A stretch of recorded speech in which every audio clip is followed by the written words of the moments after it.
Elementary on that beat. I put that down like to see you win. They wanna see you in a penitentiary. I need me a little baby who gon' listen. But I don't wanna be the one you ignorant. My mama told me, boy, make a decision. Right now I gotta keep a ton of vision. I need me a little baby who gon' listen. But I don't wanna be the one you ignorant. Welcome to the Zono Sports Show, where you know Zonos. Now, it's not Halloween, but skeletons are coming out of the closet. We know things that happen in the dark always get brought to the light. What do I mean by that? NFL draft's coming up. A lot of talk about all these players, prospective breakdowns. Jabril Peppers evidently had a diluted sample at the combine. Now, this troubles me a little bit because this guy had an amazing story. If you watched the Heisman Trophy presentation, you saw him talk, you saw the story about his brother being killed, father being incarcerated, but you fast forward, you know when the draft is coming up. Whatever you're doing, Jabril Peppers, why not stop it a few months before because you're trying to make millions of dollars? Do you need it that bad? And one thing I heard Todd McShay, he called this the double D test. Was this being dumb or dependent? So, is a person dumb enough to not stop doing something before they're about to take a major test that could alter the course of their entire life? Or are they dependent on something? Do they need professional help? Do we have another Josh Gordon situation? Now, I can't point fingers or assume because this is probably a prevalent issue throughout the NFL, which I think it is. However, come on, Jabril Peppers, man. Now, he says that he had 8 to 10 bottles of water because he had to run the 40 and work out with the linebackers and DBs first. So, phenomenal athlete. I can't doubt that he maybe needed those fluids. But Reuben Foster also had the same thing, diluted sample. Reuben Foster, there's concerns about his attitude and his size because he got into it with somebody at the combine at a facility, a worker there, and they say he may be a little small. He's 6 foot, 229. But have you seen Reuben Foster play? Now, I was a small linebacker myself. Reuben Foster brings the boom, bam, pow. Reuben Foster, I watched him play as a senior in high school in the Alabama versus Mississippi All-Star game. I saw that man hit kids then, and they look like kids compared to a man. I saw this kid hit kids in college. They look like kids compared to a man.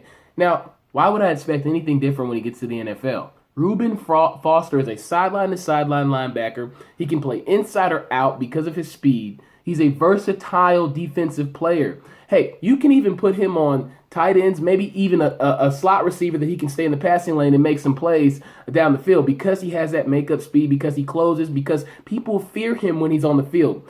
But Reuben Foster, the diluted sample, man, they're saying that maybe he drunk some water. He says he drunk some water to add a little bit of weight at the combine. But guys, we got to chill it with these diluted samples. This is an issue in NFL. Address it appropriately. Go check out my Instagram at Zono Sports. I mean, I did say just make it legal, and maybe we wouldn't have all these CTE lawsuits. We wouldn't have all these players saying that they're in pain and becoming addicted to painkillers. You wouldn't have the lawsuit and investigation by the FBI, DEA for illegal distribution of narcotics. Not good. Not good. But moving to what Warren Sapp said, he says that Myles Garrett is a lazy kid. Now, Warren Sapp, I know people are saying that wasn't the nicest thing that you could have said about this guy, and they really like him. All the top people at ESPN, they love him. But Warren Sapp, I agree with you. I watched a lot of his games. I checked them out on Saturdays. I'm a big SEC supporter. I watched a few of Myles Garrett being just a guy who was out there. Nobody wants to sign a number one pick who's just out there. And a lot of times he was just somebody who's out there. A big guy. You ever heard the term looks like Tarzan, plays like Jane? Well, I'm not going to say he plays like Jane, but I mean, definitely not Tarzan. 8.5 sacks last season, 3 or 4 against University of Texas, San Antonio, basically a mid-major in football. That doesn't impress me. You had basically 4.5 sacks then. Because, I mean, you put me out there on UTSA, I'll get at least 1 sack. Put me out there, Myles Garrett. I'm not impressed by that. Warren Sapp, yes, he has a questionable pass, a tattered pass. He's had his own transgressions that he's dealt with. But Warren Sapp knows football. Forget the character. He's a Hall of Famer. So if Warren Sapp playing defensive line says that he sees a lazy kid and he's a Hall of Famer, write it down. Remember it. Plain and simple. Now, Major League Baseball, I haven't talked a lot about that this season because it's just ramping up. Opening day was in April. But Madison Bumgarner, Mad Bum, the wonderful arm, the World Series MVP from 2014, falls off a dirt bike with family and injures his AC joint, sprained it, bruised his ribs. Madison Bumgarner, why are you riding dirt bikes in the first place? They pay you all that money to pitch, San Francisco does. The Giants need you. You're the top gun in their rotation. Now you're hurt. The Giants are already struggling this year. What happens? Do we see this Giants team fall down to be a 500 team? Or can they rise again? How long are you even out, Madison Bumgarner? Think before you ride, sir.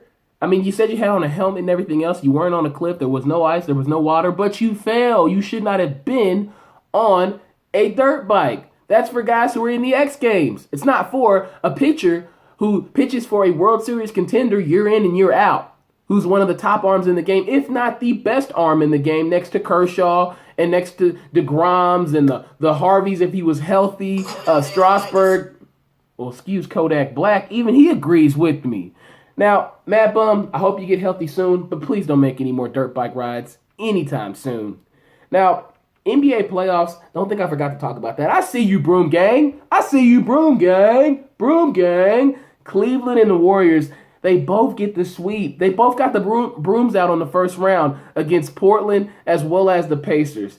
Now, Cleveland, we saw them struggle throughout the series, but they won every game. Okay, so I wasn't really worried about the Pacers. LeBron swept 5 straight first-round opponents. Now, the one thing I will say that I commend LeBron on, far less crying. He's out there bullying his way to the rim, laying the ball up, did what he wanted the latter half of the series.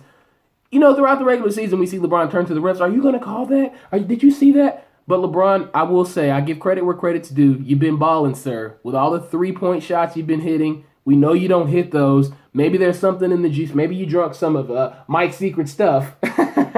But I will say that they look good. The Cavs look like they're trying to be on a collision course towards Golden State and KD and that new Chef Curry in the pot look.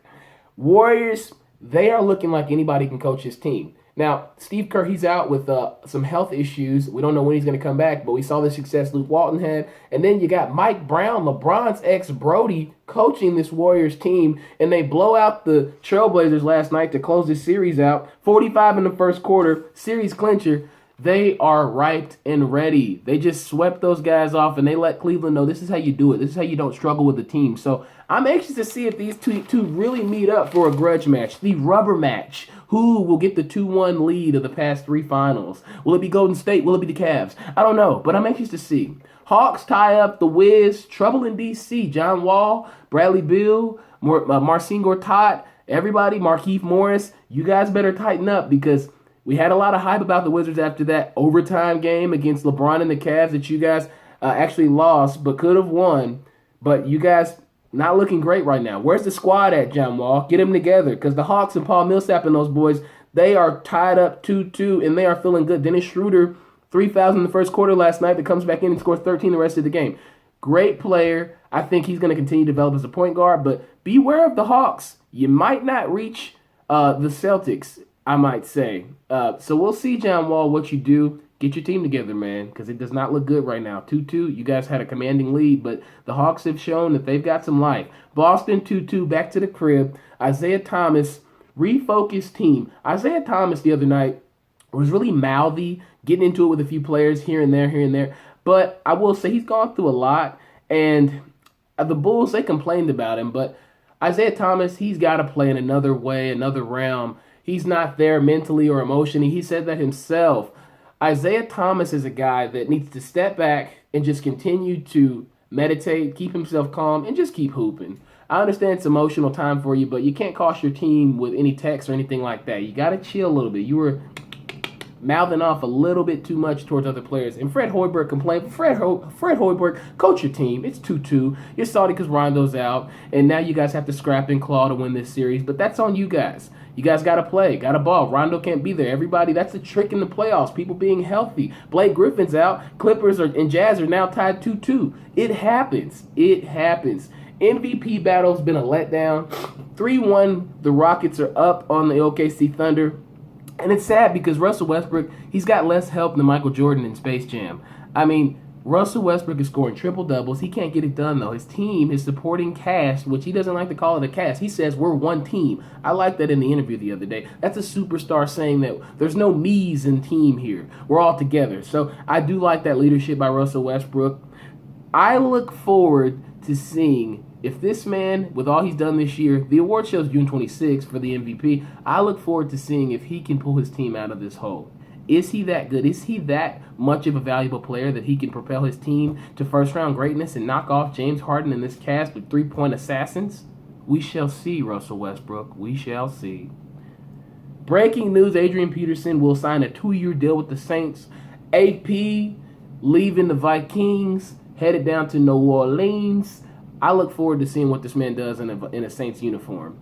Can Sean Payton put him in this offense with Drew Brees and balance it out with the balls down the field? And also you got AP, who doesn't catch the best out of the backfield, but he can catch it and run. I think it will definitely balance him out. What are you guys going to do with Mark Ingram? Because Mark Ingram, I mean, he is a viable part of that offense. I'm anxious to see what happens. Does he still have a spot in New Orleans? I don't know, because Adrian Peterson, he's an all-pro, all-time great. All-time great. One of the best running backs to ever play the game. Most physical guy that I've seen. Steps on people's chests. So, we'll have to see what happens with the Saints this year. Next show, catch me right here, same time, same place, on a Tuesday or a Thursday. It'll be Thursday next time I talk to you. Thank you for watching the Zono Sports Show on April 24, 2017, where you know Zono.